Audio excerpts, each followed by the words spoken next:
Nous allons maintenant nous entraîner à résoudre des équations que l'on appelle produits nuls, c'est-à-dire des équations qui sont sous la forme du produit de deux facteurs qui est égal à 0.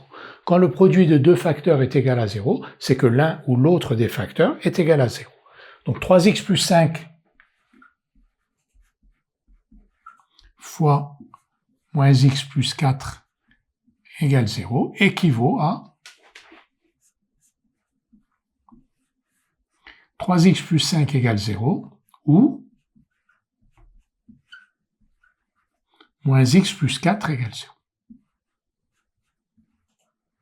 Alors on pourrait traiter chacune des équations séparément, c'est-à-dire traiter 3x plus 5 égale 0 et ensuite moins x plus 4 égale 0, mais on va le faire ici même. Donc 3x plus 5 égale 0, on va le faire en deux étapes, est équivalent à 3x égale moins 5, c'est-à-dire que l'on retranche 5 à chacun des membres de cette égalité, et ici, on va additionner x à chacun des membres de cette égalité, donc on va avoir moins x plus 4 plus x, je vais l'écrire, donc 4, et de l'autre côté x.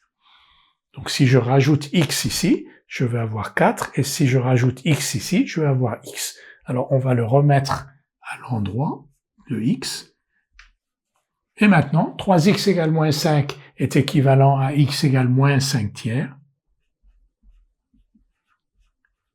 Je vais mettre ou, et ici ou, x égale 4. L'équation 3x plus 5 fois moins x plus 4 égale 0 est donc équivalente à x égale moins 5 tiers ou x égale 4.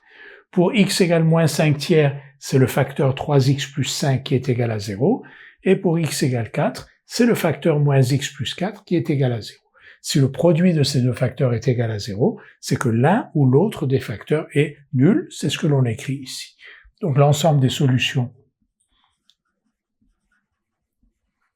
l'ensemble grand S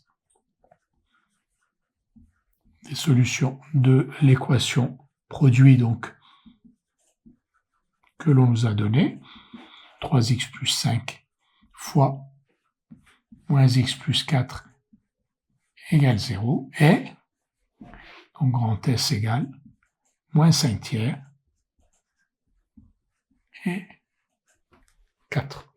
Ici, nous avons une étape intermédiaire qui était celle-ci, dont on pourrait très bien se passer, de laquelle vous allez vous passer très vite, c'est-à-dire que l'on pourrait très directement dire donc 3x plus 5 égale 0 équivaut à x égale moins 5 tiers et moins x plus 4 égale 0 équivaut à x égale 4 et se passer donc de ce calcul intermédiaire.